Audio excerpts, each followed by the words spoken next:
sejam muito bem-vindos ao programa Me Chama. Estou eu aqui, Gabi, e a querida Larissa. Oi! E aí, nós vamos fazer a transmissão pelo YouTube do programa Me Chama e também pelo Facebook da Raízes FM.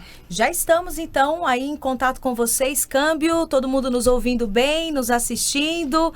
Cheguem junto, porque hoje o nosso programa é muito especial. Nós vamos falar sobre educação, saúde mental e emocional das nossas crianças e adolescentes, que é um assunto sempre importante, mas eu acredito que cada vez mais urgente, né?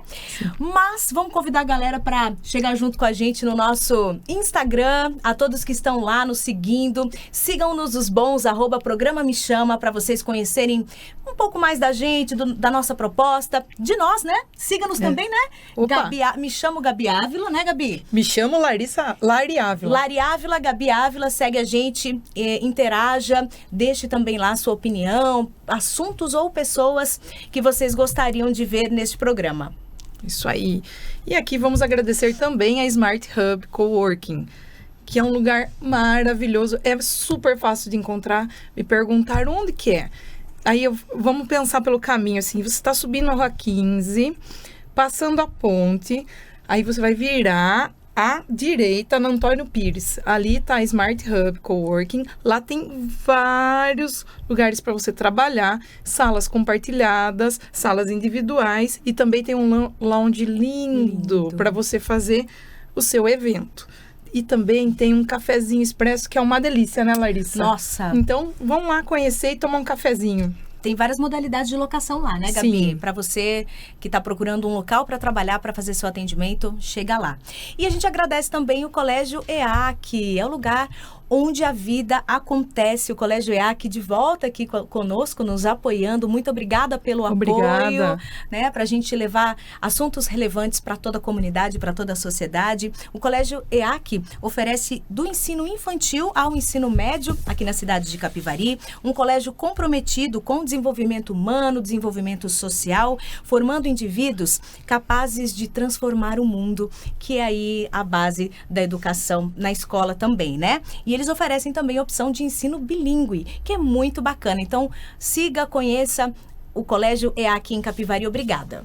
Isso aí, gente. Dada a importância do assunto de hoje, teremos duas grandes convidadas. Hoje nós vamos falar da missão enorme que é educar e também de uma fase desafiadora que é a adolescência. Nossa, pensa que missão é essa, né, gente? E ninguém nasce pronto, pai e mãe não nasce pronto. Então a gente tem que estar sempre em busca de conhecimento, de aprendizagem. E a gente é a nossa função mesmo estar adquirindo conhecimento, porque os tempos estão sempre mudando. Então a gente tem que acompanhar também, né, toda essa evolução. E a gente recebe hoje então duas profissionais. Uma delas é a Nancy, a psicóloga Nancy Pacheco Matavelli. Ela é psicóloga especialista em relações interpessoais na escola e construção da autonomia moral pela Unifran. Ela que é psicóloga há 21 anos, se eu não me engano. E também recebemos a psicopedagoga, psicanalista e empresária do ramo da educação, Vanessa Cálice Nicolau. Bem-vindas! Bem-vindas!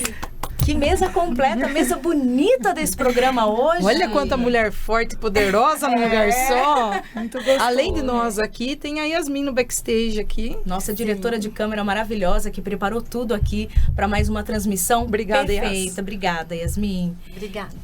Bem-vindas. Primeira vez que vocês participam de um podcast? De um programa assim? Sim, primeira vez. Olha, pessoal, essa é a Vanessa. Oi. E essa é a Nancy. Bom, vamos começar então falando sobre como é um desafio para a criança crescer. A gente tem aquela ideia, né, que ser criança é mágico e é gostoso, mas é muito desafiador e requer um esforço da criança, né? Constante também. Crescer não é fácil, né, Vanessa? Crescer não é sempre fácil. Boa noite, né, a todos. Eu estou aqui, eu sou a Vanessa, trabalho com crianças, sou efetiva na prefeitura aqui de Capivari, trabalho com crianças de 2 anos e meio, né, em um período. Então, eu poderia responder para vocês.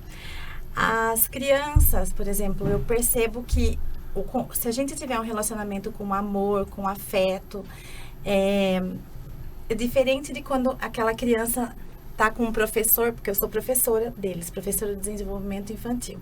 Sim. Com um professor que não tem carinho, que não tem, assim, um cuidado maior com ele. Então, por exemplo, já vi alunos que mudam de escola, né? Você já viu isso também, mudam de escola, que a Nancy também trabalha em escola. E eles mudam o comportamento. Então, às vezes, é o jeito que a gente está cuidando, educando, e o ambiente dentro de casa que vai fazer ele desenvolver melhor e ser mais feliz. Sim. Então, o principal de tudo é o amor nessa fase, né? 2 anos e meio. Uhum. A criança responde ao ambiente muito... Eles são tão assim, a gente até fala, né? Criança é uma esponja, a criança percebe tudo no seu entorno, é impressionante, né? Conforme o ambiente, ele muda o comportamento, porque do 0 aos 7 anos é a principal fase que eles têm a aprender para ser no futuro um adulto feliz, sem ansiedade, né? Difícil não ter ansiedade hoje em dia.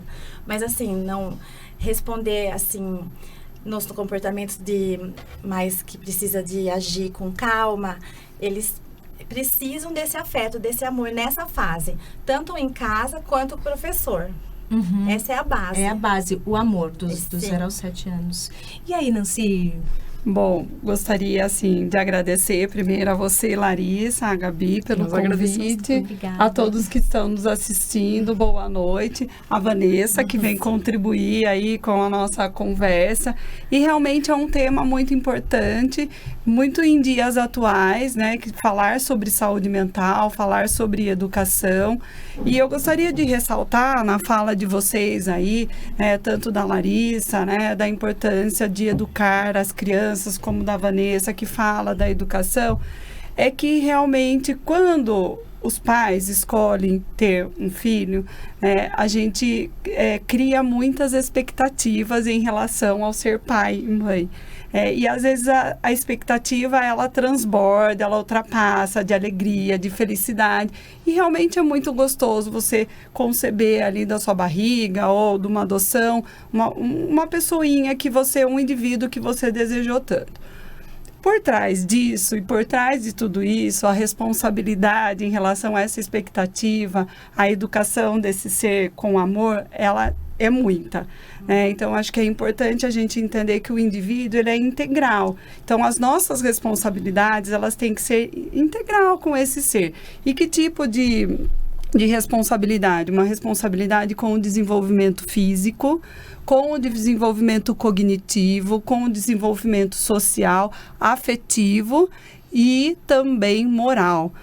Então, com certeza. A criança, ela vem, ela é um indivíduo, então ela vem cheia de vida aí, mas a gente precisa ter um olhar para esses desenvolvimentos. Eles têm que caminhar, dentro daquilo que é esperado em cada faixa etária.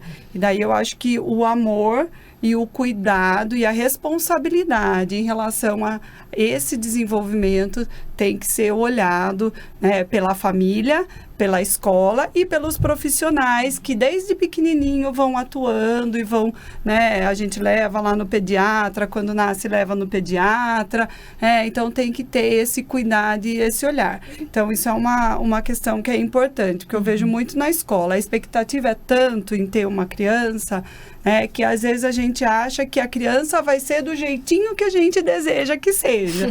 E na verdade a criança é um ser integral, que ele vem com as suas próprias características genéticas, físicas, de comportamento, e nem sempre é do jeito que a gente espera.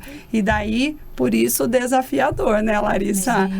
O desafiador, porque nem sempre cumpre com essa expectativa, mas que de um jeito ou de outro, com muita responsabilidade, as famílias têm que ir cuidando de todo esse desenvolvimento. Então, a gente pode dizer que uma criança que se sente amada e cuidada, ela é uma criança mais confiante? Sim, é isso que eu disse. E o que eu queria também, um gancho no que a Nancy falou, eu tenho 3 filhos, 3 homens hoje. Eu queria dar esse exemplo aqui. Então, um é diferente do outro e quem educou fui eu, não é?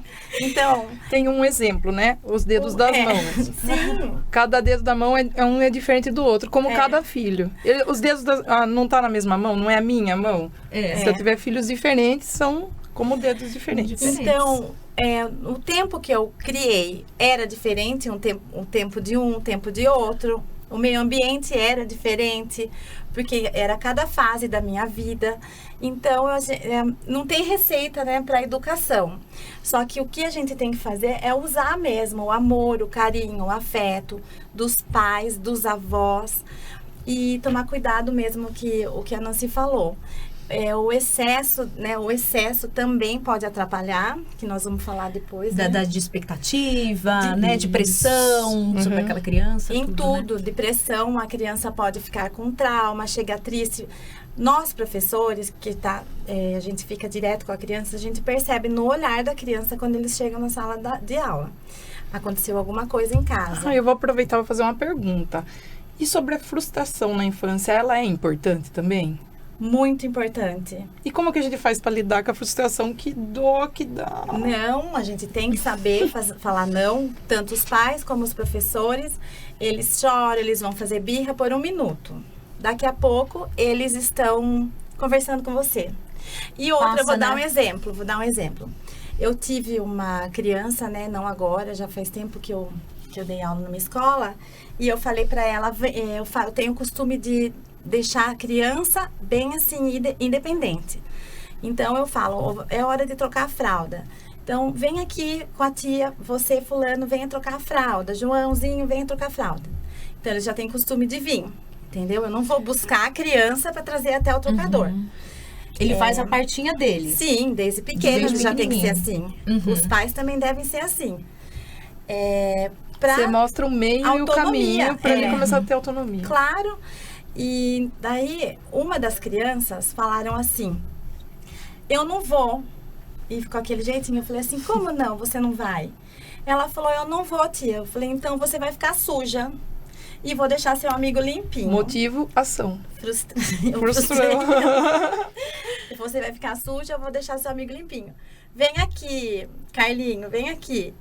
Ela viu tudo isso, na hora ela falou, tia, eu quero trocar, entendeu? Então, assim, a gente tem que saber lidar, porque eles são muito mais inteligentes que a gente. Muito mais. As crianças testam a gente, né, Nancy? Testam. Pegando um gancho numa coisa que você falou, você tem 3 filhos, quais são as idades? Hoje, 21, 24 e 28 anos. São homens. Não tem tanta. Tem um que tem o mais velho, tem uma diferença maior dos outros, isso, né? Mas em momentos diferentes, né? Isso. E aí, Nancy, a pergunta, está ficando mais difícil, então, gente, criar, educar? Porque a impressão que a gente tem, né, Gabi? Eu só tenho uma filha, não tive essa graduação, essa creche, para perceber os tempos. Mas vocês que trabalham, né, com crianças e adolescentes, talvez possam responder. Tá ficando mais difícil? Tá ficando mais difícil, Larissa, educar as crianças, porque as famílias, elas não estão tendo um bom senso, eu diria que até um bom senso de entender, né, e mostrar para os filhos o que é negociável e o que é inegociável.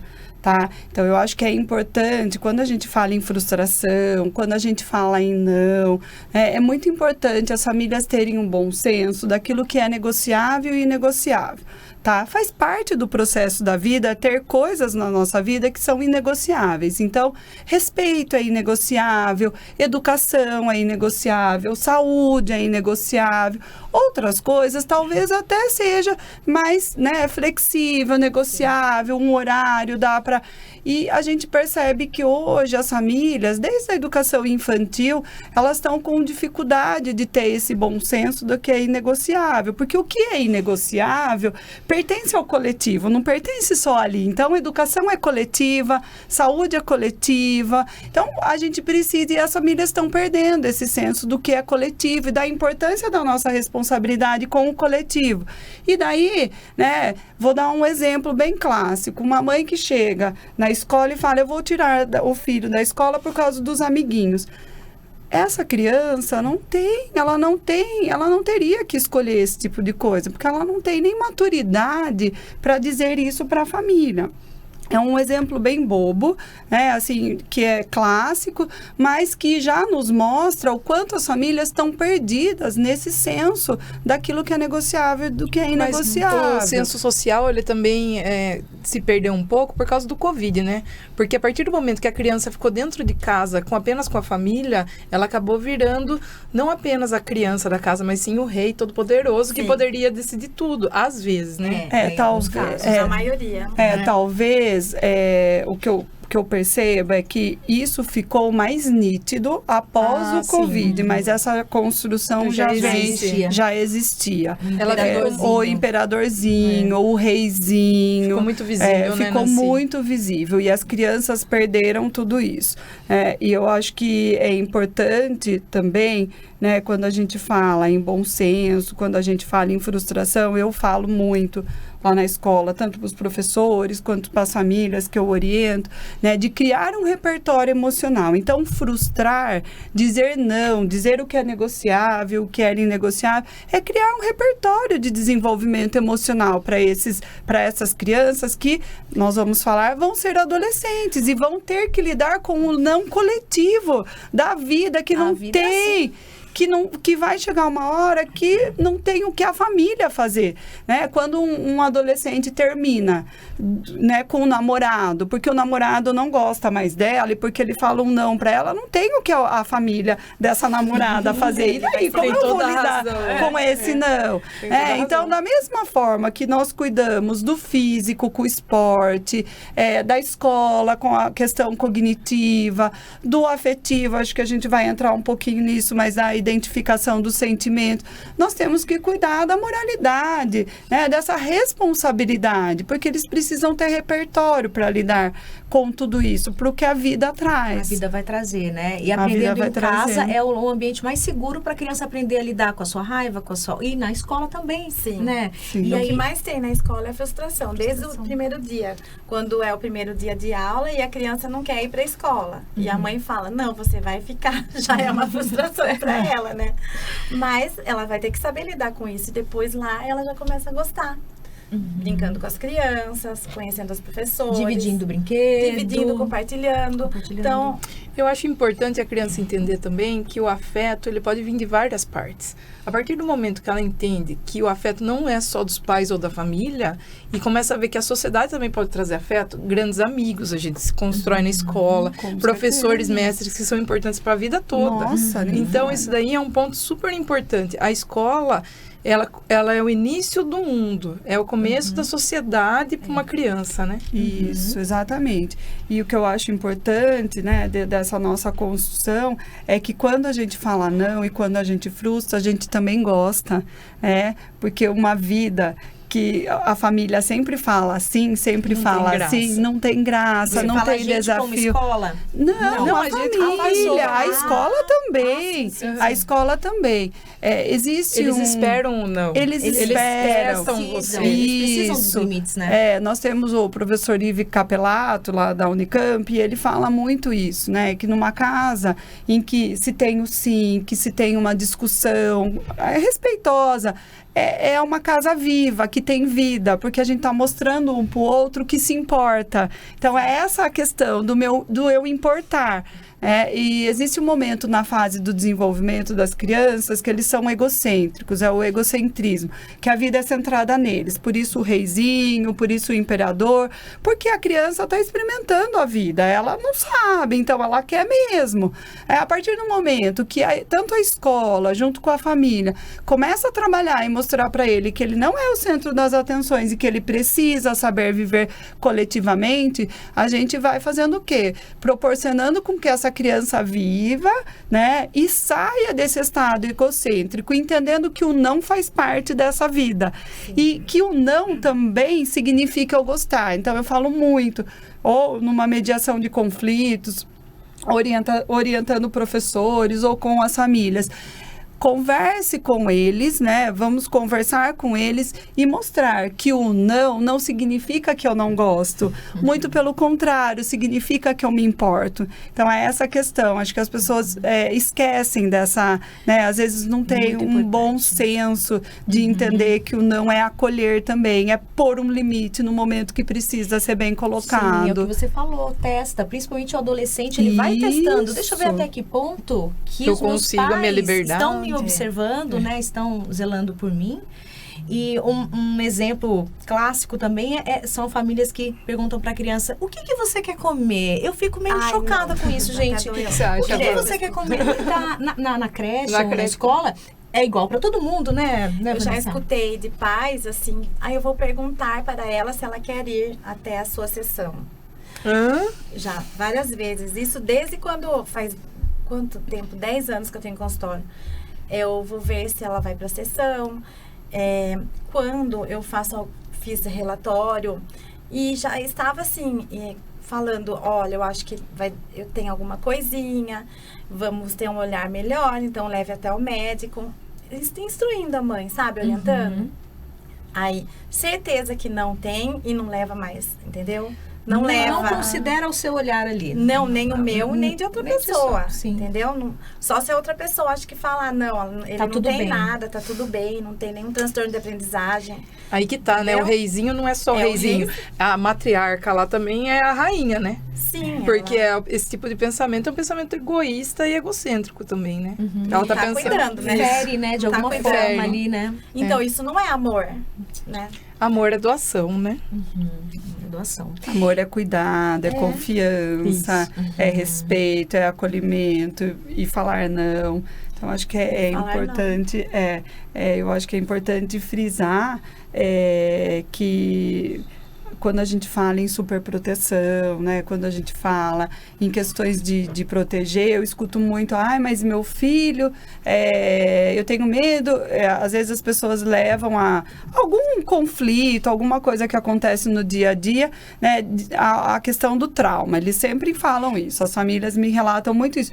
Eu tenho medo que traumatize, eu tenho medo. E daí vem uma superproteção por trás, porque fica muito nítido que as famílias estão, às vezes estão, não é perdidas, mas elas estão, né, com tanta falta de informação que qualquer coisinha que acontece na vida dessa criança vai ficar traumatizada. Talvez pelo excesso de informações que nós temos nas redes sociais, de violências que acontecem. E a gente precisa mensurar todas essas coisas, porque não é qualquer coisa que leva a essa criança a ter um trauma nas situações. Então, eu reflito muito isso com as famílias quando eu oriento, que não é qualquer coisa que leva essa criança a ter um trauma. A dor é relativa.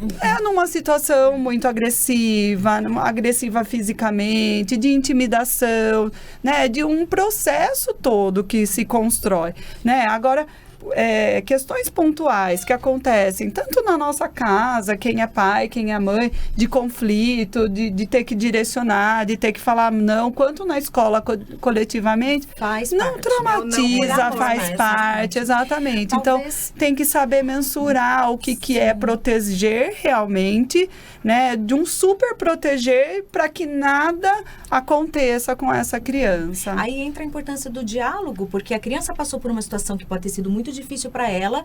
Se ela não se sentir entendida, acolhida, não receber um suporte, talvez se desenvolva um trauma. Mas se alguém sentar e conversar, e ela, que eu fiz, né, com a ajuda dos pais, então, conversei, mostrei para ela, você vai ficar suja. Aí ela pensou. Quando eu fui pegar outra criança, ela falou: tia, eu quero sim trocar. De maneira muito prática ali. Eu achei tão fácil do que você... Eu falei, tem pessoas e professores que podem falar: você não quer, então, sabe, gritando. Não, eu não me estressei e ela aprendeu. Eu acho que a naturalidade é o melhor caminho, né? Se a gente for naturalmente, até para uma criança, um desfraude, ou então tirar da mamadeira, qualquer tipo de aprendizagem, quanto mais natural a gente for, melhor. Qual que foi a visão dela? Sujou, é ruim. Então, será que é melhor eu ficar brigando por isso, ou será que é melhor eu ficar limpa? ela caiu na real e mudou a mentalidade dela. Foi fácil, foi super fácil. E era uma criança que estava birrenta, entendeu? Então... E pegando o gancho do diálogo, é importante, e para tudo na vida, o diálogo, né? Desde a situação mais corriqueira de dia a dia, como uma situação mais extremista, o diálogo se faz parte, ele é muito importante, porque o diálogo apoia no autoconhecimento, né, de cada um, desde as crianças pequenininhas, então no autoconhecimento de si, no autoconhecimento do outro, e apoia numa coisa que é muito importante, numa autoimagem positiva.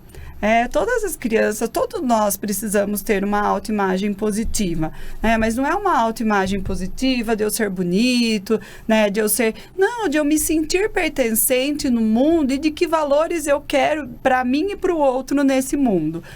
Então, isso fortalece muito o crescimento saudável, quando a gente fala em saúde mental e emocional, tá? Então, na medida que a gente vai conversando, dialogando sobre essas situações e ajudando, desde a criança pequenininha, a identificar que emoções que eu tenho em relação àquelas situações que eu estou vivendo, seja em casa, na escola, no clube, né, numa catequese que ela participe, eu estou ajudando e apoiando ela a se desenvolver e construir uma autoimagem positiva de si, que isso é fundamental para o nosso processo de saúde emocional e mental equilibrado e saudável. Reconhecer as nossas emoções, né? Falar para aquela criança, eu entendo que você está com raiva, né? Sei lá. Sim, mas vamos conversar, abaixar, olhar no olho. Eu tenho também mais uma coisa para falar com esse gancho mesmo, que é da superproteção. Traumas que você falou, dos pais separados e quando eles vêm para a escola. Como que os pais separados lidam com isso? Você quer que eu discorra? A questão da separação... Os traumas que a gente vê na escola. A questão da separação de famílias é muito complicado, porque a responsabilidade que os pais devem ter sempre, mesmo num processo de separação, é com a criança, né? Porque sempre numa separação, um ou outro sai ferido, com uma cicatriz, tá? Mas aquele serzinho, aquele indivíduo que pertence a você e que você tem responsabilidade com ele tem que saber que o pai continua sendo pai e que a mãe continua sendo mãe para apoiar, para cuidar, né? E o que a gente percebe é que muitas vezes essa cicatriz, ela, né, transborda até a nível de que essa criança se torna um pivô na separação aí. Daí fica um descuido da família no sentido, né, da mãe sempre fazer algo para a criança para atingir o pai, ou do pai fazer algo para a criança para atingir a mãe. Então, é bastante complicado. A criança, ela reflete o que ela vivencia em casa, com certeza. E daí, Gabi, né, se a gente for pensar em diálogo, em amor, quando a gente tem um contexto desse, de uma mãe que está muito ferida e não foi lidar com isso perspassa ao cuidado e a responsabilidade,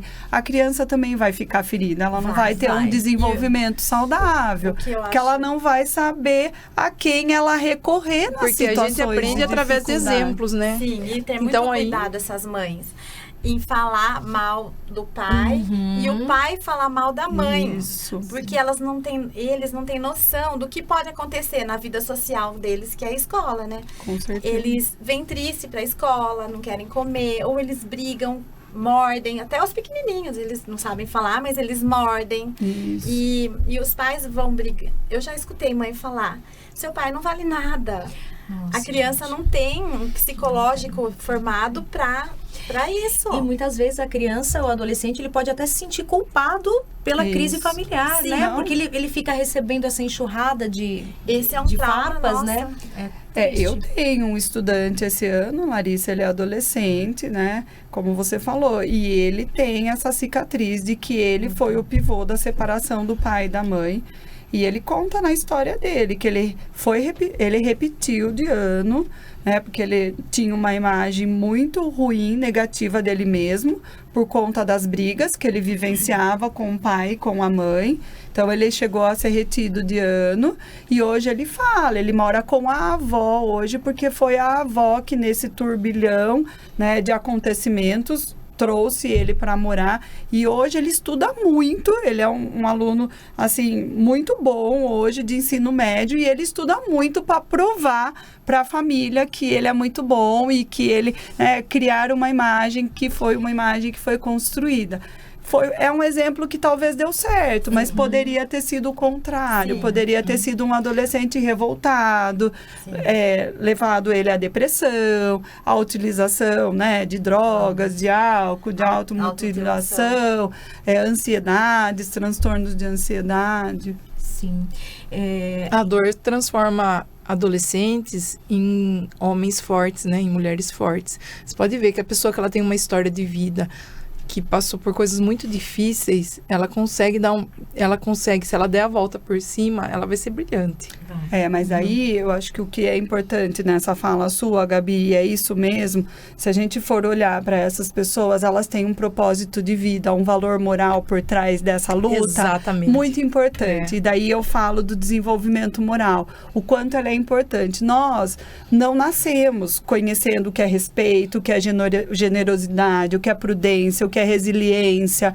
Nós vamos aprendendo isso no dia a dia. E não só aprender em casa, como? Então, a gente aprende a partir de modelos, tá? No seio da cooperação. O Piaget fala que é no seio da cooperação. Importante dialogar e falar o que é respeito, como eu me comporto respeitando o outro, é importante.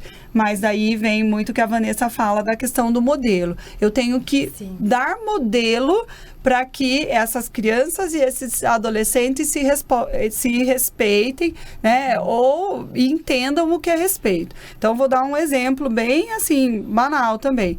Uma mãe que ensina aquela criança que não pode falar o que não é verdade, não pode falar o que não é verdade. De repente, o telefone da casa toca e ela fala para a criança: fale que eu não estou aqui. Que modelo que ela está dando?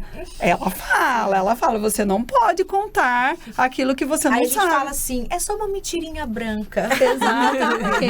Exatamente. E não é. Então, a criança, ela vai aprendendo a partir muito mais dos modelos do que só da fala. É o exemplo, mais do que a lição de moral. Do tema que a gente está falando, dos pais. Os pais que se abraçam, beijam, se cuidam os dois juntos. A criança que você recebe na escola é uma delícia. É afetuosa. Nossa, muito gostoso. É aquela que você quer ter do lado o tempo todo. E por isso que eu falo da briga na frente das crianças também. Evitar. De toda forma. Aquilo que é de criança e aquilo que é do adulto é do adulto. Sim. Tem que ter esse bom senso. Não pode descuidar disso. Eu acho que isso é muito importante. Queria até dar um pouco mais dar um passo aí, se vocês me permitem. O que eu acho importante também, antes da gente... eu acho que é importante a gente chegar lá na adolescência, mas antes de entrar na adolescência, quando vocês falam, quando a gente conversa de identificar o sentimento, como eu me comporto quando eu tô com raiva. Lá na infância, a criança, ela é muito emoção. Então, ela não sabe realmente, ela se comporta com a emoção, porque a emoção, ela vem fisicamente. Então, eu tô com raiva, eu não sei dizer que eu tô com raiva, eu não sei nem o que é isso que eu tô sentindo. Então, eu vou empurrar, eu vou morder. Então, lá na infância, são as emoções que predominam, porque a criança realmente não sabe dizer aquilo que ela sente, ela está aprendendo. Já na adolescência, a partir do momento que as crianças vão crescendo, né, vai se tornando sentimento. Então, a gente tem as emoções primárias, que são as emoções alegria, tristeza, raiva e nojo, tá? São as básicas que as crianças aprendem com mais facilidade, estou falando lá na educação infantil, e ao longo do processo do desenvolvimento, conforme neurologicamente essa criança também vai criando maturidade, e nós vamos ensinando, ó, você está com raiva, você está triste, você está muito alegre, você não gosta de comer isso, vai identificando isso, e neurologicamente ela vai ficando mais madura, ela vai daí, a partir daí, identificando os sentimentos. Daí a gente começa a trabalhar com a questão dos sentimentos, porque daí vem a emoção, mas eu estou aprendendo como encaminhar e como me comportar mediante essa emoção. Porque daí eu tenho como interpretar ela, não só fisicamente, mas, né, emocionalmente. Em relação a mim, em relação ao outro. Então, esse é um processo, assim, muito importante, tá? Que tanto em casa quanto na escola é importante acontecer, apoiar nesse desenvolvimento de identificação, tanto das emoções lá na educação infantil, quanto dos sentimentos, porque isso nos dá gancho do quê? De fazer com que essa criança interprete tudo aquilo que ela está vivendo. E daí, à medida que eu vou interpretando, eu vou aprendendo a me comportar, exatamente, vai caminhando tudo junto. Como é que a gente vai aprender a lidar se a gente não validou ainda o que a gente está sentindo, né? Então, sentimentos que não são bonitos são naturais do ser humano, né? Então, faz parte da vida, faz parte. Eu vou perguntar uma coisa para Van. Van, você que trabalha com crianças menores, eu ouvi dizer que existe um Terrible 2, que é os 2 anos terríveis. Quando a criança está com 2 anos, ela esperneia, ela chora.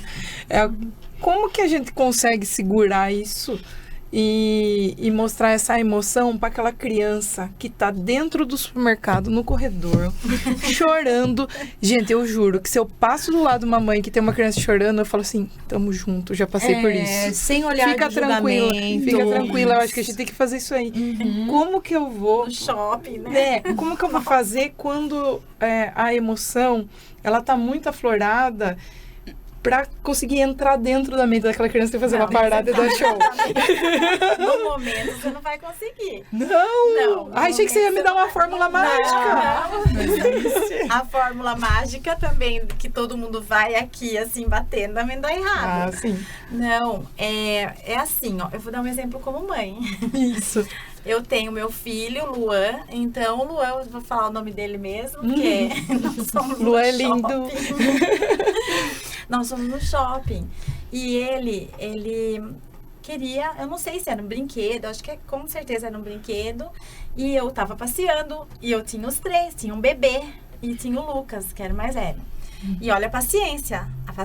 Eu acho que é a paciência que tem que ter. O mais importante é a paciência. Respirar fundo.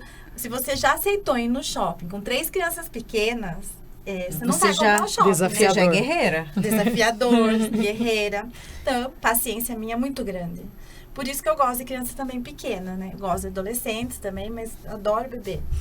E ele não queria algum brinquedo, ele se jogou no meio do shopping, no chão, e ficou estrebuchando. Isso, porque você tinha mais 2 para cuidar? Ai, Jesus. Um bebê e um maior. Eu olhei pra minha mãe e falei, mãe, olha isso, o que eu faço?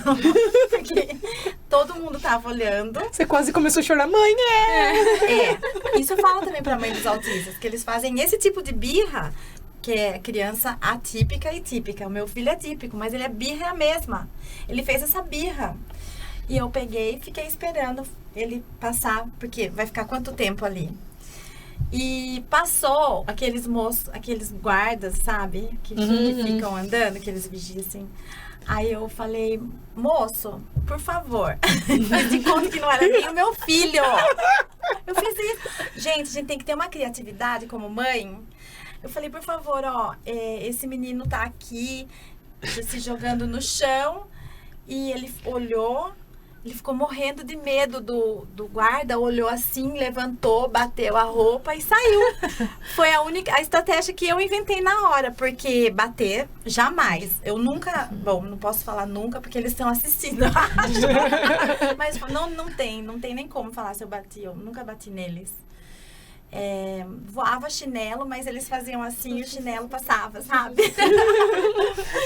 Mas ele levantou, foi uma estratégia que eu tive, porque conversar na hora da birra você não consegue mesmo. Dá, né? Esperei e ele foi, porque não tem como você bater, Sentar xingar. pra conversar ali naquele momento. Não, aquele momento Não dá, mais né? forte. Foi o não. terceiro elemento que surgiu ali. Foi. E ele acho que entendeu que tava. Que ele era bebê, né? 2 anos e meio, 3 anos mais ou menos. Mas- Agora é diferente do adolescente, né? Mas a minha estratégia é a seguinte. Eu converso antes de sair. Ah, eu então fazia isso. eu tenho que prever, Fazia isso. nós como os pais, a gente tem que prever as situações Mas eu e tentar fazia, ajudar só que antes. às vezes eles vinham Às vezes sai fora, né?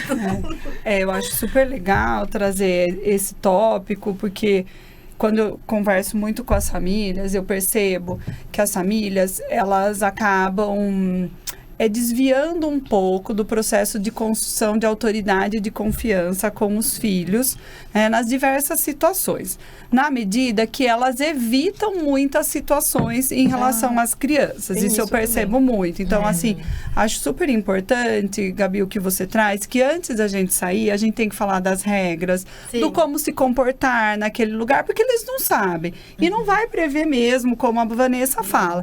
Porém, esse cuidado de conversar, de dialogar, do que se espera, de como se comporta ali e do que é negociável ou não naquele momento, nós vamos no shopping, podem chorar, podem brigar, eu não vou comprar, porque hoje eu não vou comprar, tá? Então, isso é inegociável e tem que mostrar... manter a palavra. E tem que manter a palavra, Larissa. E daí, às vezes, eu me deparo com os pais conversando comigo e fala assim, né, essas crianças que são um pouco mais, tem um perfil comportamental um pouco mais resistente, um pouco mais, um pouco mais, assim, de Ditadoras. movimento, que não entende Ríspido. muito, o que eles fazem? Ai, Nancy, eu nem levo no supermercado para não passar vergonha, para não comprar. Tô dando um exemplo assim. Como assim não leva no mercado? Como vai viver em sociedade? Tem que viver, tem que ir, tem que saber das aprender. regras, tem que entender o que pode, o que não pode. Então, a própria família, evita de construir essa relação de autoridade e de confiança, de dizer em algum momento, dizer quem manda em você sou eu. Porque é isso, não tem outro jeito, né? Claro que você não vai dizer toda hora, não é desse jeito, mas assim, você vai ter que mostrar para essa criança que quem manda ali na relação e que ela está aprendendo, tá? Então, não só esse momento de 2 anos, mas quando a criança faz, por exemplo, de 4 a 5 anos, estimado, tá?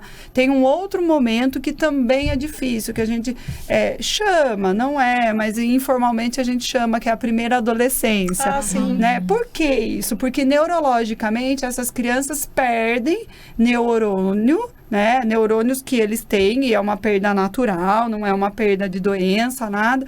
Eles perdem para que esses neurônios que ficaram se reorganizem para as próximas situações, porque a criança está com autonomia maior, né, fisicamente, ela já está socialmente falando melhor, dizendo mais o que ela sente, o que ela quer, então ela está então as mães falam, né, ai meu Deus do céu, se a adolescência for assim, eu falo, não, é pior, a adolescência não é só... Que idade, Nancy, você falou? É estimado, tá? De 4 a 5 anos. Tem sim. criança que passa por... que é um outro momento. Então, crucial essa questão dos limites. Né?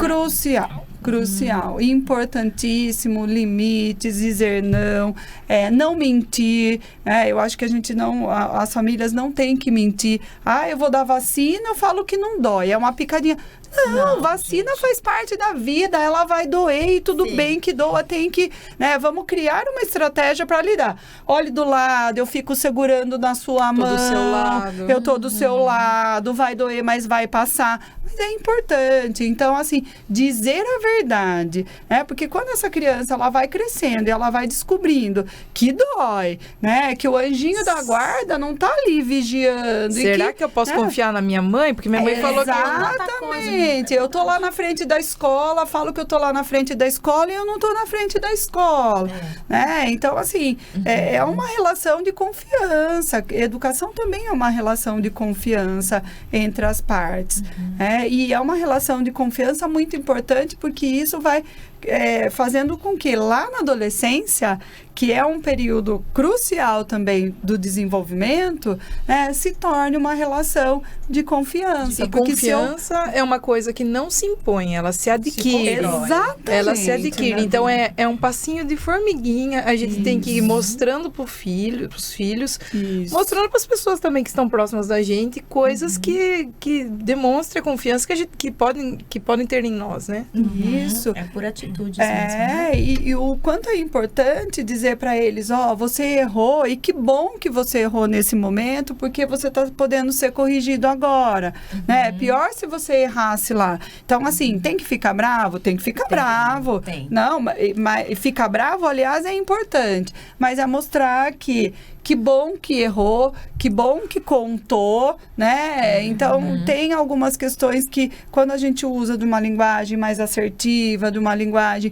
que mostre para eles realmente essa questão da confiança, da segurança, do apoio, isso ao longo da vida faz muita diferença, né? Eu tenho uma percepção que eu tive com a minha filha, que quando ela vinha me contar ela era menor, vinha me contar alguma coisa, eu tinha uma ânsia tão grande de ensinar logo pra ela, que eu já saía dando lição. Eu já saía meio que falando, isso não pode, isso é feito, tal. E ela foi, e eu falei, eu acho que não tá funcionando, porque ela parou de me contar.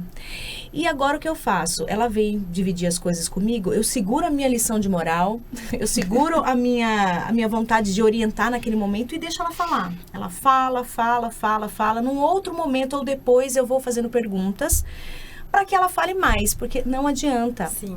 A gente quer ensinar, mas tem que ter muito jeito, né? Aí, senão eles não vão contar mesmo. Eles não vão contar. Não, os meus filhos, eles se abriam mais comigo. Porque a Nancy conhece a educação na minha casa, como era. Eu era aquela mãe que sempre estava conversando, apoiando. Se errou, vamos lá, eu vou ajudar você. E daí eles acabavam se abrindo só comigo, não com o pai. Que o pai sempre é só xingando, isso tá errado, sabe? E não é assim. Não é, né? Tem que ter um momento, eu acho, né, Vanessa? Pra falar. E a gente tem que olhar também para o desenvolvimento deles. Agora, entrando um pouco mais na adolescência, talvez, não sei se pode, mas eu acho que é importante, olhando para o adolescente, a gente tem que olhar para eles em que movimento que eles estão. Porque se você vai logo dando uma lição de moral, nem sempre eles estão prontos para entender o que você quer passar. Perdeu o caminho daí. Exatamente, que valor que é esse que você quer passar. Né? À medida que você vai conversando, dialogando, trazendo um pouco mais para si, perguntando, e aí, mas como você fez? Como você resolveu? O que você achou dessa situação? Comigo já aconteceu isso também, né? Isso, se colocando no lugar. Então, você também vai olhando. Eu falo que lá na escola eu uso muito esse termo, né? A gente precisa entender o funcionamento deles primeiro. Então, entender esse funcionamento, o que é entender como eles estão pensando, como eles estão agindo, de que forma, qual é o perfil comportamental, para daí eu começar a trabalhar assertivamente. Sim. E como a gente faz isso, né? Dialogando. E também, eu acho importante a gente falar, nessa mãe dos adolescentes e pai também, né? Os pais, eles também aceitarem o adolescente e o adulto que estão vindo. Por exemplo, se é um filho homossexual, se é um filho que tem, eu não sei como que é, aqueles que se veste de preto, tem aquele...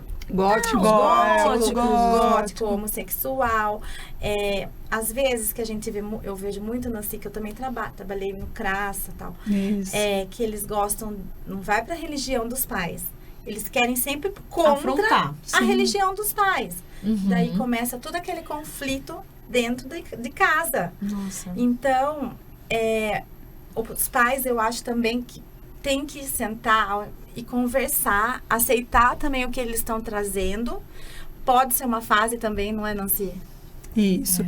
A adolescência é uma fase de explosão. Eu falo que é explosão, né? Explosão hormonal, explosão neuronal, é uma explosão de interrogação de quem sou eu, porque tá tudo em transformação ali. Ali você vê um corpo maduro e um cérebro imaturo. Né, na verdade, que está se construindo, né? Isso, que está se reconstruindo, vamos usar, porque até então houve uma construção e eles estão perdendo tudo aquilo que era da infância para reconstruir e né, para uma adolescência e caminhar para uma maturidade.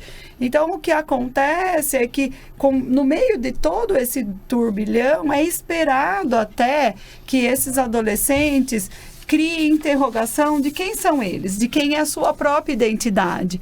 Porque até então, a identidade, ela vem sendo construída junto com a família, junto com os amiguinhos da escola, da onde eles frequentam. E daí chega nessa explosão, que eu tô autônomo, né? Tô mais autônomo, tô entendendo muito mais coisa. Meu processo físico aí, né, eles são muito grandes hoje em dia, então, eles têm um corpo muito grande, eles são maiores que a gente até, com muita autonomia. E aí, quem sou eu em todo esse processo? Porque eu perdi muita coisa, tô conquistando, eu não sei, tem aqueles adolescentes que são até um pouco mais, né, de dificuldade de andar por conta por conta desse processo, roupa que se perde. Por isso que eles acabam assim, né, talvez para chamar a atenção e se reconstruir, eles precisam aí começar a organizar quem é o meu grupo. Então, eu participo primeiro de um grupinho, vejo se eu tenho afinidade com esse grupinho. Tá aqui, acho que não tá muito legal esse grupinho, porque fala disso e eu não gosto disso. Então, eu migro para outro grupinho. Então, é normal essa mudança de grupo de amigos? Muito normal. Até porque... É necessidade de pertencimento, né? Comportamento também. Isso. E de comportamento e de entender que cada um tem o seu processo de amadurecimento, de compreensão das coisas que eles vivem em diferentes momentos. Então, de repente, eu sou gótico, né? Eu gosto disso, a minha ideologia é essa, mas eu amadureci e eu vou partir para um outro grupinho que já não tem mais nada a ver com isso. Aí a gente em casa, como mãe, né? A gente fica... por que será que o filho tá perdido? Totalmente. Por que será? Eu recebi uma mãe, ela falou... levam na terapia. E tem que levar mesmo. Eu recebi uma mãe, ela falou assim, eu ficava em casa que eu não entendia por que ela migrou com umas amiguinhas que sempre foi do Fundamental 1, agora já não sai mais. Então, é isso. E a família fica perdida mesmo. Então, a terapia é importante porque vai ajudar... Talvez até a família orientar e se sentir seguro para lidar com essas situações de conflitos, porque são muitos conflitos. Agora, são muitos conflitos. Um conflito que é tenebroso, né? É a gente deixar eles livres na rede social. Porque a partir do momento que você abre o celular, você não está abrindo, você não está só na tela, você está mostrando o mundo. E será que eles estão preparados para aquilo que eles vão ver? Essa busca por pertencimento, o que vai atraí-los, né? Exatamente.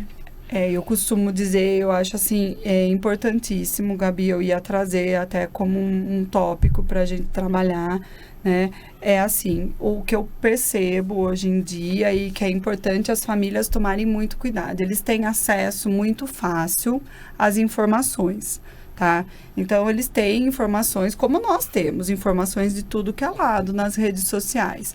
E aí? Será que eles estão prontos para entender o que, de fato, todas essas informações trazem? Né? Então, assim, eles não estão prontos, eles não estão maduros. Nessa idade, para além de não estarem maduros, eles estão em processo de indecisão de que valores que eu tenho, de que valores que eu quero assumir enquanto pessoa nessa vida, nesse mundo. Por isso que essa transição de um grupo, de outro, porque eu defino primeiro uma coisa, depois eu defino outra, depois eu vou entendendo outra, né? E se você deixar aberto, sem vigiar, né, sem assistir aquilo que está sendo colocado, é um perigo gigante.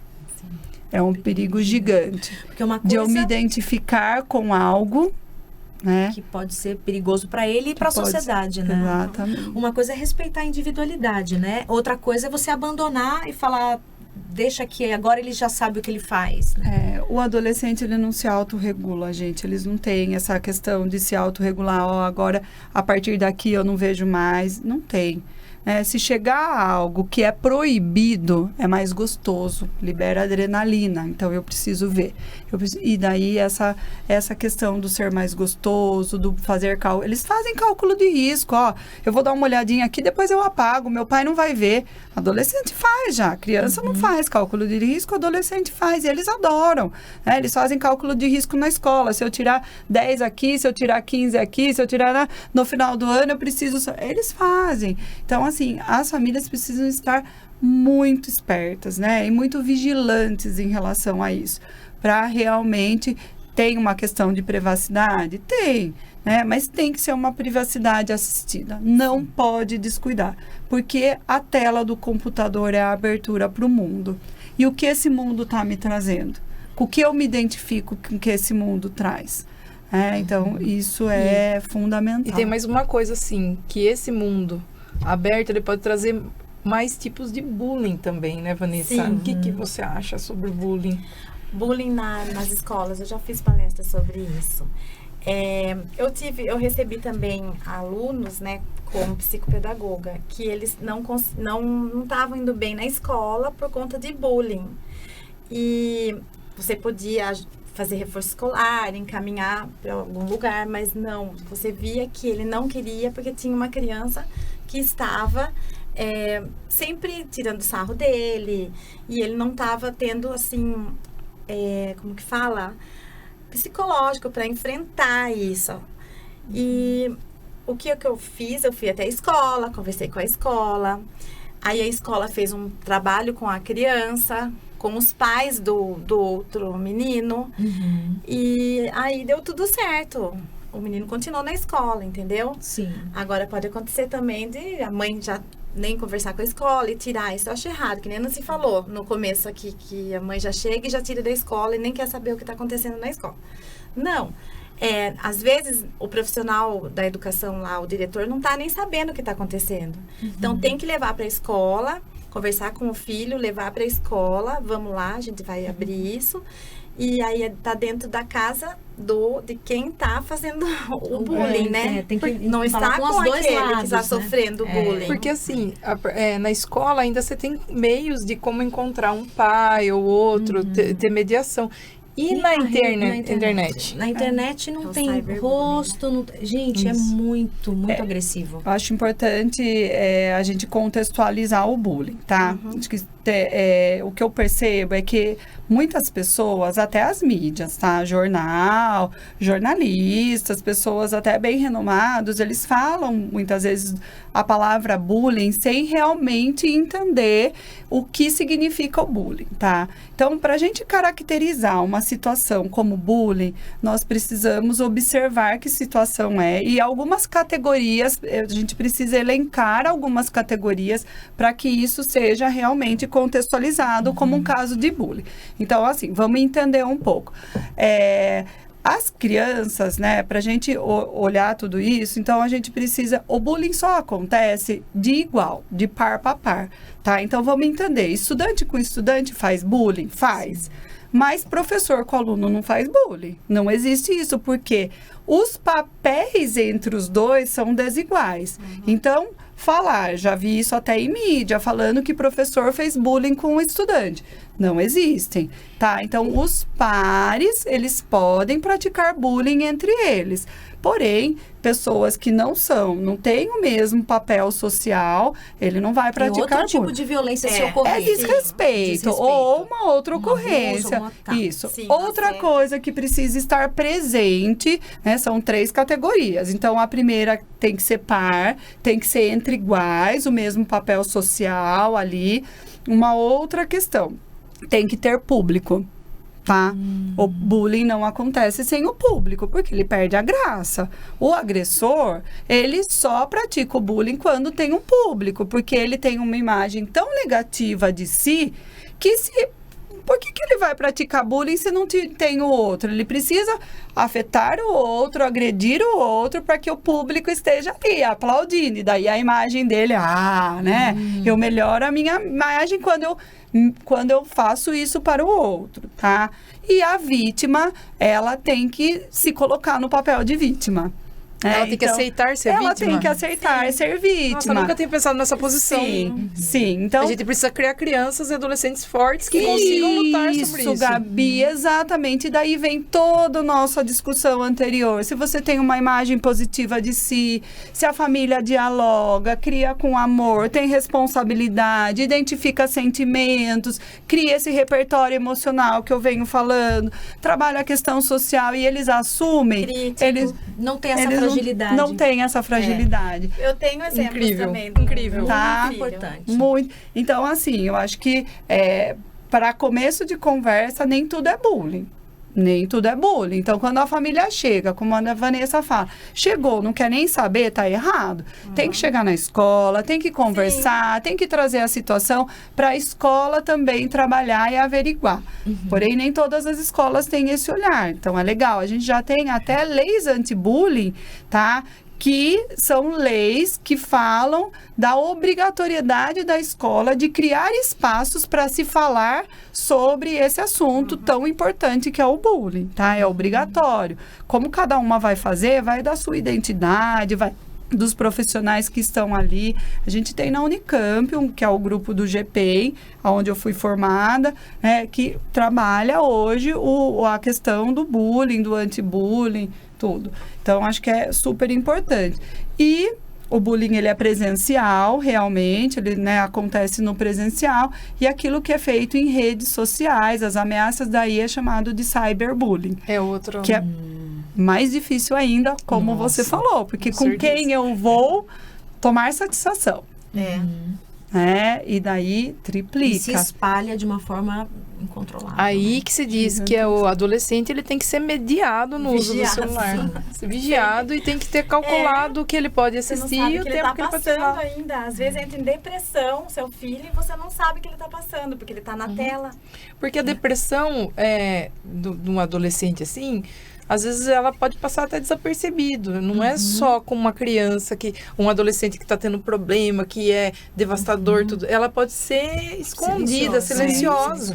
Então, aquela criança mais agressiva, às vezes, aquela criança que fica excluída, que só fica no quarto, que não dá trabalho para a família. Ele é tão bonzinho, ele não dá trabalho. Eu convido para sair. Eu convido para sair, ele não quer. Mas tá tudo bem, ele fica quietinho. É o jeitinho dele. Será que é? Será? Gente, sinais de alerta, então, acho que é importante a gente elencar algumas coisas, tanto no comportamento da criança e do adolescente. O isolamento, então, a gente sabe que o adolescente, ele já gosta de se isolar, ok, mas deve ter um equilíbrio aí. Isso.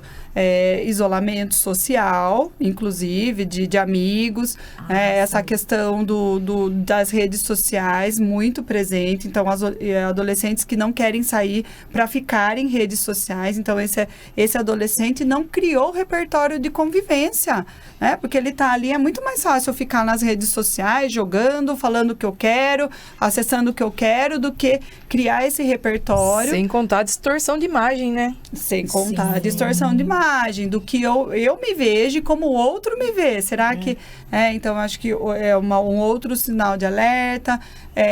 Violência. Então, uma criança, um adolescente mais agressivo, que rebate muito, que tudo para ele é um problema. Também é uma questão. Essa criança que não... tudo que fizer tá bom. O sono também. Sono. É normal o adolescente dormir demais? É normal o adolescente dormir demais. Não é que é dormir demais, eles têm muito sono, tá? Principalmente os meninos, por conta dos hormônios, tá? Então, aquele menino que chega na escola do ensino médio, que tem muito sono, se ele não ficou, vamos pensar no contexto, se ele não ficou no celular até tarde, é uma coisa. Ele vai ter sono mesmo, porque ele tá transitando hormonalmente aí. Tanto é que as escolas dos Estados Unidos, né, em países europeus, começa a que horas? 9 horas da manhã, mais tarde. Nossa, tem razão. seria maravilhoso. Eu adoraria. Enfim, então, assim, é normal. Mas vamos ver que tipo de normalidade que é. Porque tem razão a Vanessa, aquele adolescente também que só fala que tá com sono e que não quer fazer nada. Sim, sim. E alguns também que eu já recebi, eles usam manga comprida. Olha, para observar, as mães têm que estar em alerta. As mães têm que estar... Escolher o ser mãe é outra vida. Alerta. Deixa de se pertencer, né? Se pertencer ao filho mesmo. Exatamente. Se quer ter cidadão de sucesso, feliz, tem que ser assim. Eles usam blusa de manga comprida porque eles se automutilam e os pais não sabem. Eu, né, conversando, consegui descobrir. Então, até isso, as mães têm que perceber. Eles também têm o costume de fazer na perna. Aqui, eu já vi. E aí, tem que procurar terapia. Tem que procurar terapia. Isso, a automutilação vem, né? A automutilação física vem de uma dor da alma, tá? Uma dor que muitas vezes eles nem sabem porque eles sentem.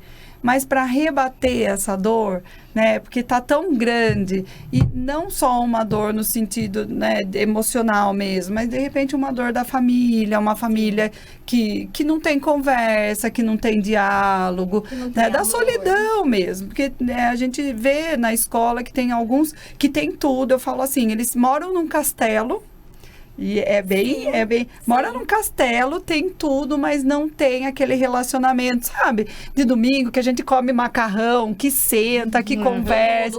Todo mundo senta na calçada, porque cada um tem sua televisão no quarto, então ninguém sabe aquela grande família que todo mundo... Isso é importante, gente. Esse é importante, porque muitos hoje em dia eles são solitários dentro do próprio castelo, porque os pais pensam em dar tudo, pensam em dar celular, pensam em dar roupa, pensam em dar isso, pensam em dar aquilo. Viagens, pensam em si, e esse adolescente fica sozinho no próprio mundo, isolado. E daí vem essa automutilação, pela solidão, por um processo de depressão, por uma insegurança, por falta de apoio, por essa dor que realmente eles não sabem. Pode vir a questão do uso de drogas, o álcool, que está cada vez mais precoce. E o suicídio, Larissa, o suicídio. Além de tudo isso, o suicídio. A automutilação, se não for tratada devidamente, ela é um passo para o suicídio. E a gente tem índices alarmantes de suicídio. Ele quer chamar atenção. A gente escuta muito isso. Ele quer chamar atenção. Não tem nada a ver, né, Nancy? Não, ele não quer chamar atenção. Ele precisa de ajuda. Ele está pedindo muita ajuda. E uma coisa só para terminar, né, não sei se a gente vai caminhar, mas que eu acho importante dizer também sobre a adolescência, e pegando esse gancho da depressão, do suicídio, da automutilação, do dar tudo, o que lá na escola eu sinto no ensino médio, principalmente no ensino médio. Hoje os adolescentes não têm projeto de vida. Então, quando você pergunta para um adolescente o que você quer ser a partir, né, a partir da escola, prestar numa faculdade, eles não sabem. Eles não sabem. É normal você ter uma dúvida? É normal você ter dúvida. É importante até ter dúvida nesse processo do ensino médio, de ser adolescente. Mas o que a gente sente é que não é a dúvida que eles têm. Eles não têm projeto de vida. Por quê? Eles precisam de roupa, a família dá. Eles viajam, muitos viajam. A minha realidade é uma realidade um pouco diferente da Vanessa, mas se eles quiserem viajar ao mundo, muitos viajam. Se eles querem um iPhone, não sei que marca lá, a família dá. A família tem algo que eles podem, né, estar trabalhando depois. Eles não precisam elaborar nada por si mesmos. Exatamente, não tem projeto de vida. E daí eu falo, nós, enquanto seres humanos, o que nos marca são as funções executivas a nível neurológico. Né? A gente sabe planejar, é o mais alto nível de desenvolvimento neurológico, é o que marca que somos seres humanos e não animais, porque o animal age por instinto. Nós, para além de se comportarmos instintivamente, a gente sabe elaborar, a gente sabe interpretar, a gente sabe compreender, a gente sabe planejar, tá? E, então, assim, eu falo que que dê essas crianças, esses adolescentes. Cadê os sonhos? Cadê os Não tem sonhos? sentido, é uma vida sem sentido. Uma vida sem sentido. A família faz tudo por eles. E será que Não faz naquela sentido. época que a gente era jovem, nós somos um pouco mais maduras, né? Vamos dizer assim. Mais tias. Tinha-se o costume dos jovens serem aprendizes de profissões dos avós, ou dos tios, ou dos pais. Eu vou vou na oficina, ou então eu vou na lojinha da minha mãe, que nem eu aprendi uma profissão ali. Isso daí também se perdeu, né? Se perdeu. Você falou dos adolescentes com uma vida social mais alta, mas também existe na vida, né, o nível mais baixo, os que eu trabalhei na Fundação Casa, que eles iam para a Fundação Casa, e depois no CREAS eu atendia fazendo um trabalho social com eles, como uma mãe, né, que eu fazia com eles. E eles iam para a Fundação Casa, ficavam um ano lá, longe da família, por conta, quando eu ia conversar com esses adolescentes, eles falavam que a minha mãe, ela não liga para mim, ou tem um pai ou vários maridos, demora para chegar em casa. Então, eles não têm a figura de mãe dentro de casa. Então, também é outra coisa, eles não têm a figura de mãe dentro de casa, muito menos do pai, que às vezes eles não sabem nem quem é, e eles também começam a se cortar, porque eles não têm esse amor, essa esse rede afeto. é muito importante. Se não for um pai e uma mãe, Então, eles que também seja uma não avó, têm né? tela, não têm celular, não tem nada, mas também é um motivo para eles entrarem em depressão. Só que daí, nesse tempo que eu ficava com eles, o que eu fazia com eles era aquela mãe, né, que a gente pode fazer, transmitir como se fosse uma mãe para eles, eu fazia isso, e eles, nossa, eles mudavam. Em pouco tempo ali que estavam comigo, eles começavam a melhorar. Posso falar que por exemplo, 14 adolescentes que tinham, 4 eles hoje estão inseridos no mercado de trabalho. Eu conheço que daí que frequentava a minha casa, porque a mãe fazia um trabalho em casa. Então, ele está muito bem empregado aqui numa empresa de Capivari, não vende mais droga. Então, o que falta é a família.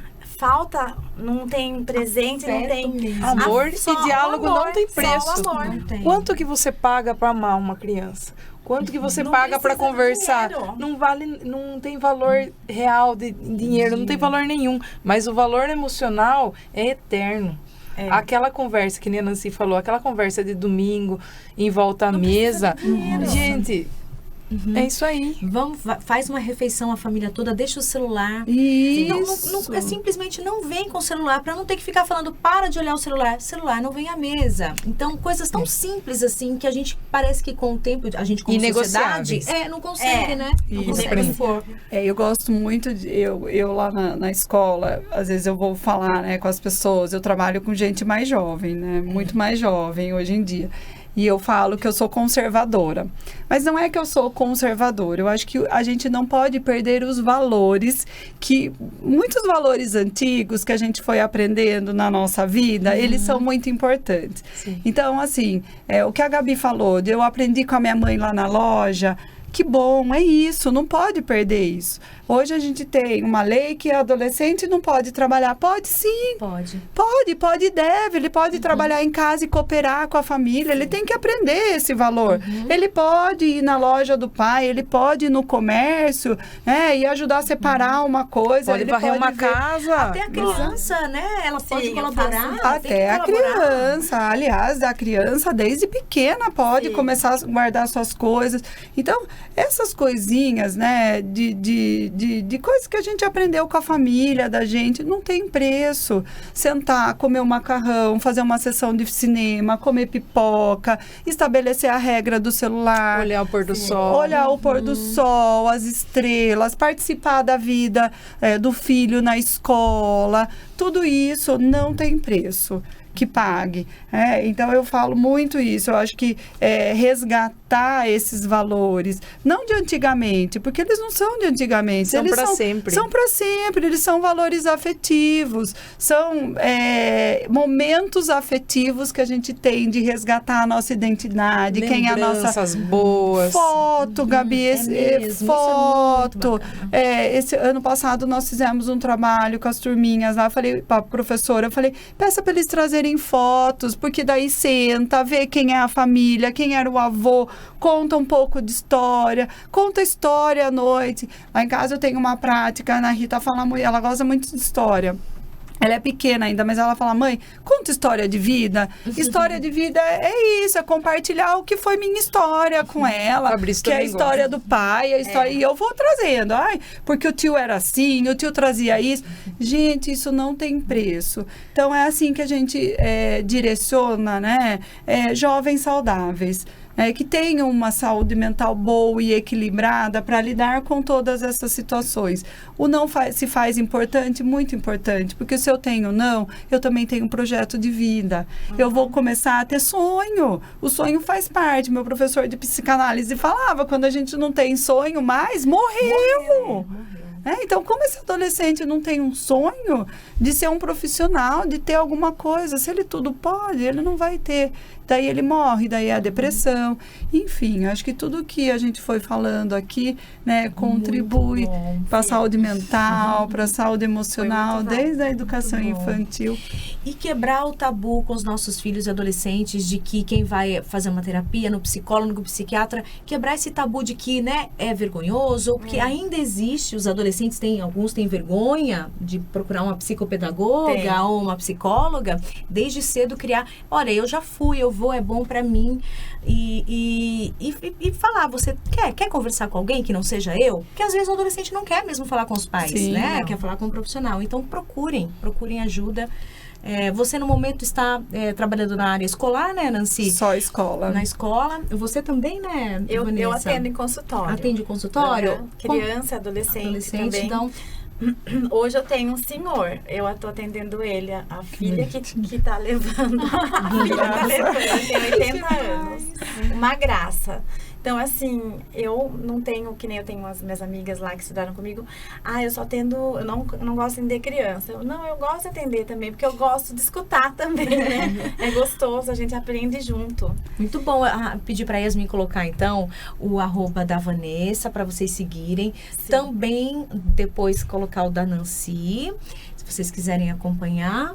Que programa, hein, Gabi? Nossa, maravilhoso, hein? Foi muito construtivo, hein? Muito construtivo. Se alguém tiver alguma dúvida, também pode perguntar no meu Instagram.